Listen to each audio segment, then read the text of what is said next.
क्रियाएं, चाहे वो सांसारिक व्यापार हो, नौकरी हो, किसानी हो, घर गृहस्थी के कार्य हो, ये घंटे 2 घंटे वाले भजन की बात नहीं हो रही, ये भगवान के आदेश पालन की बात हो रही।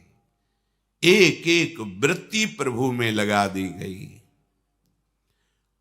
कोई भी भूत प्रेत पिशाच राक्षस, यमराज के दूत या यम या स्वयं काल उसे डर पा नहीं सकता जिसकी वृत्ति प्रभु के चरणारविंद में समर्पित हो गई। ये जीवन का परमार्थ का परम लाभ है,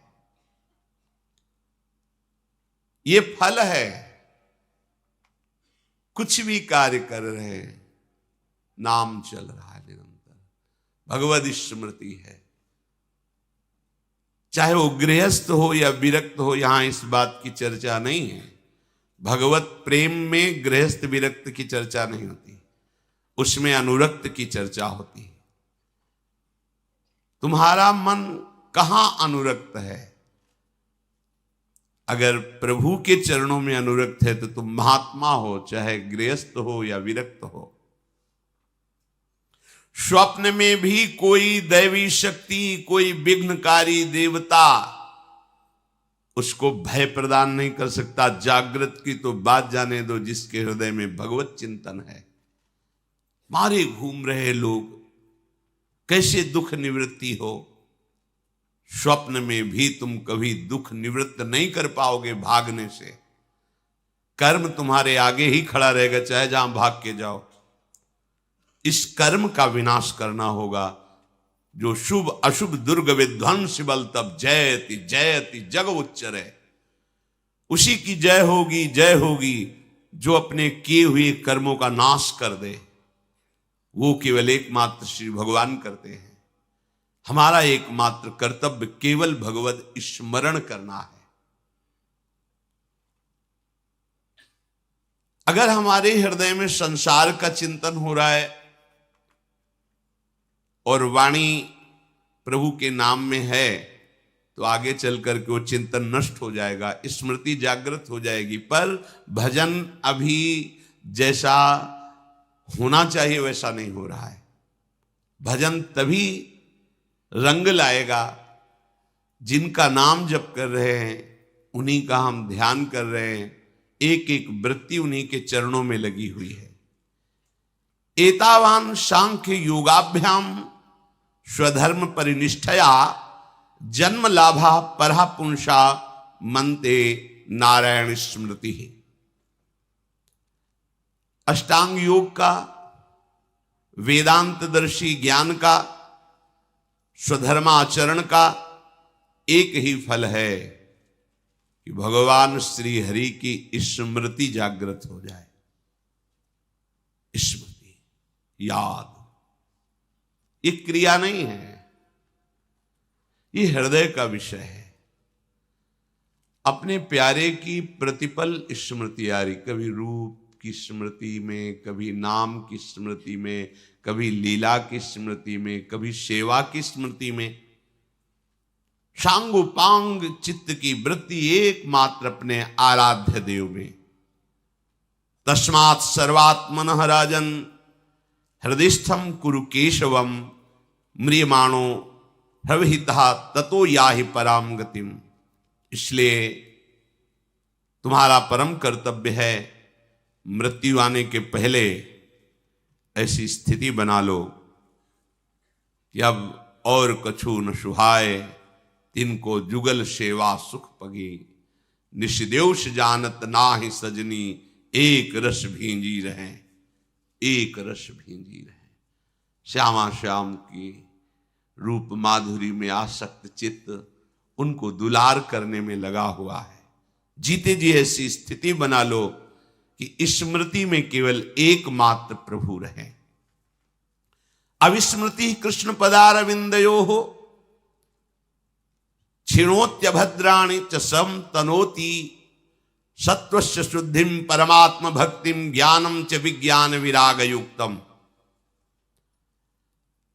जो सदैव आराध्य देव भगवान श्री कृष्णचंद्र जी के स्मरण में तत्पर रहता है। अविस्मृति, कभी भूल नहीं होती। उसके हृदय में ऐसा दिव्य ज्ञान प्रकट होता है जो ज्ञान शास्त्रों के पढ़ने से भी नहीं आता है। अनुभूत ज्ञान प्रकट होगा। परम हृदय में शांति होगी। कोई भी अमंगल का भय नहीं रह जाएगा। उसके हृदय में दिव्य वैराग्य और प्रभु से प्रेम, अनुराग, परवैराग्य और प्रभु से अनुराग, ये सब कुछ प्राप्त हो जाएगा। दिव्य ज्ञान, दिव्य वैराग्य, दिव्य भक्ति, सब अनुभव किसको? जो अविस्मृति है। कृष्ण पदारविंदयो वासुदेव चरण कमलेभ्यो अविस्मृति, अविस्मरणम। कभी अविस्मरणम नहीं होता, कभी नहीं भूलते। उठते बैठते, चलते फिरते, खाते पीते, सोते जागते, क्रिया रहित क्रिया सहित केवल भगवद स्मरण। आप कह सकते हो काम करते हुए फिर कैसे स्मृति रहेगी? जब युद्ध करते हुए स्मृति है तो इससे बड़ा कोई तुम्हारा कार्य नहीं है। तुम्हारा अभ्यास कमजोर है, इसलिए जब तुम क्रिया में होते हो तो भूल जाते हो प्रभु को। नहीं, सच्ची मानिए, कोई भी ऐसी स्थिति नहीं जिसमें अविस्मरण हो जाए। अभ्यास, अभ्यास योग युक्त चेतसा नान्यगामिना। जो उपासक अभ्यासरत रहता है, बहुत सुंदर सेवाएं होती हैं। देखा है, कोई भी कार्य करोगे बहुत सुंदर कार्य होगा, क्योंकि मन एकाग्र है, शांत है, प्रसन्न है, और भगवत प्रसन्नता के लिए सारे कार्य कर रहा है वो, और भगवत स्मृति में है। उसके हर कार्य पूजा होती है। कुछ भी कार्य करे बड़ी दिव्यता होती है उसके कार्य में, जो भगवत स्मरण परायण। और जो प्रभु से अपना संबंध नहीं रखता, उसकी पूजा भी आराध्य देव को देख के ही पता चल जाता है कि कैसी पूजा होती, कैसी सेवा होती है। उदास वृत्ति दिखाई देती है आराध्य देव में। और जब आपकी भावपूर्वक संबंध से सेवा होती है तो मुख कमल खिला हुआ सेव्य का एक दर्शन में पता चल जाता है सेवक कैसा है, स्वामी को कैसे रिझाता है। एक उसमें बुद्धि लगाने की जरूरत नहीं होती। प्रेमियों के नेत्र पड़े कि पता चल जाता है आप अपने ठाकुर को कितना दुलार करते हैं। विद्या तपः प्राण निरोध मैत्री तीर्थाभिषेक व्रत दान जप्यै नात्यंत शुद्धिम लभतेन्तरात्मा यथा हृदयस्थे भगवात्यनन्ते। चाहे जितना बड़ा विद्वान हो, तपस्वी हो, प्राणायाम परायण हो, जीवों की दया करने का स्वभाव हो, तीर्थ स्नान करने वाला हो, बड़ा व्रत रखने वाला हो, खूब दान देने वाला हो, आदि आदि, वैसे हृदय की पवित्रता नहीं होती जैसी भगवान की स्मृति से होती है। स्मृति एक हृदय में मधुर मधुर पीड़ा सी हो रही है और प्रभु की याद छाई हुई है। ये अध्यात्म का फल है, ये प्रारंभ नहीं है, ये बड़ी ऊंचाई की बात है। थोड़ी थोड़ी देर में एक विकलता सी है, कुछ अच्छा नहीं लग रहा, बस स्वाभाविक जैसे सब नदियां दौड़ती हुई समुद्र से मिलने के लिए व्याकुल हैं, ऐसे एक एक वृत्ति, एक एक इंद्रिय, अंतःकरण का एक एक करण प्रभु के लिए व्याकुल है। स्मृति ये बहुत ऊंची स्थिति है। इसी स्मृति के प्राप्त करने के लिए सब साधन है। ज्ञानी जन सब विस्मरण करके आत्मस्मरण में, आत्मस्वरूप में, रमण में संतुष्ट हो जाते हैं, द्वंद्वों से मुक्त हो जाते हैं, परमानंद में निमग्न हो जाते हैं। भक्तजन इसी स्मृति को प्राप्त होकर सिद्ध हो जाते हैं। निरंतर भगवद स्मृति, ये बहुत बड़ी बात है। ये ऐसी स्थिति है कि क्रियाएं बिल्कुल आपको दिखाई दे सकती है संसारिक, लेकिन स्थिति श्री भगवान में है। बहुत सी ऐसी साधन क्रियाएं हैं जो भागवतिक है, लेकिन स्थिति संसार में है। भोगों की चाह, रुपए की चाह, मान सम्मान की चाह, ये सब मायाकृत है, ये शरीराभिमान के अंतर्गत ही है। क्रियाएं दिखाई दे रही, संसारिक स्थिति भगवान में है।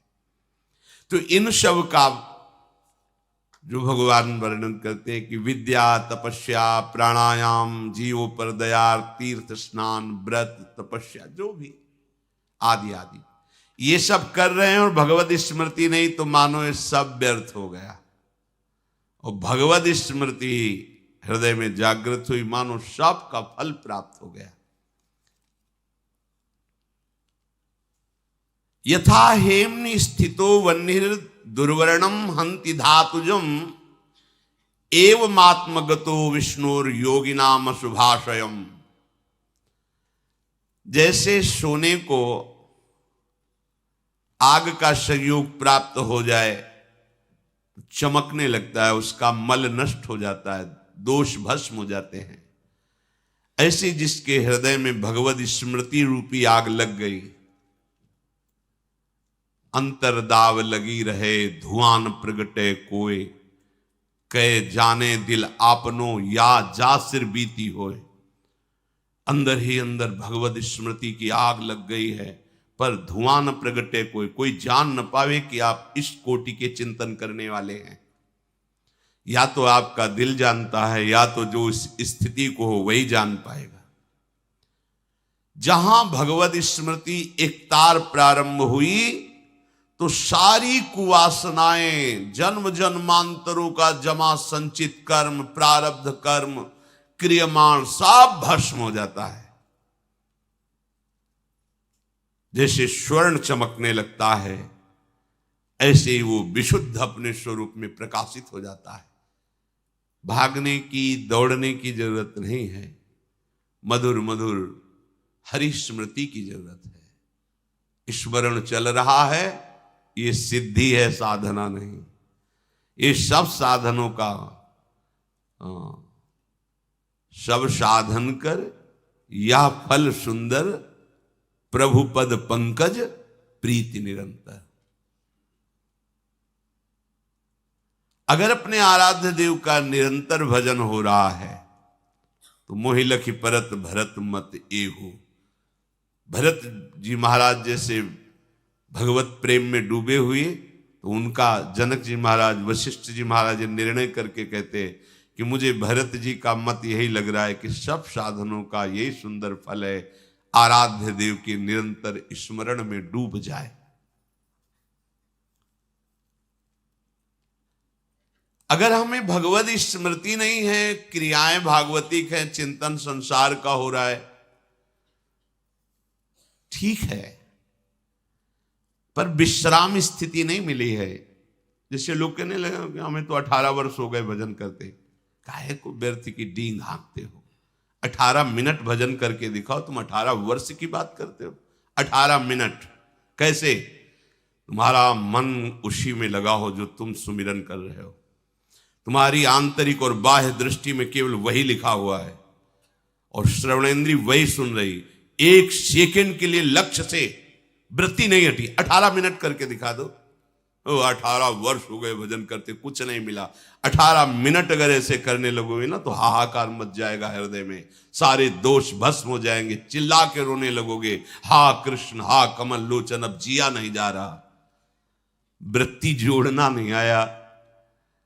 कभी किसी फकीर के समीप बैठ करके किसी महापुरुष की चरणामृत का सेवन नहीं किया, उनकी आज्ञा में नहीं बैठे, भगवदाकार वृत्ति हो जाएगी। हाँ, यही हो रहा है। पूरे सिद्धांतों का वर्णन, शास्त्रों को खिलवाड़ समझा जाता है। ये शास्त्र ऐसे समझ में नहीं आते जब तक भगवदाकार वृत्ति को प्राप्त किसी महापुरुष के समीप चरणों में बैठकर उनकी सेवा शुश्रूषा के द्वारा हृदय पवित्र करके उनके वचनों का अनुभव नहीं किया जाता, तब तक शास्त्र समझ में नहीं आता। अनुभूत वचन और शास्त्र से पढ़े पढ़ाए वचनों में बड़ा अंतर होता है। खास बात है अनुभूत वचनों की। शब्द ब्रह्म का पारगामी विद्वान और पार ब्रह्म का अनुभूत महापुरुष ही हमारा काम बना सकता है। प्रभु से प्रार्थना करें कि मुझे ऐसे प्रेमी महाभागवत, ऐसे बोध संपन्न भक्तों का संग मिले जिनके संग से संसार का रंग नष्ट हो जाता है।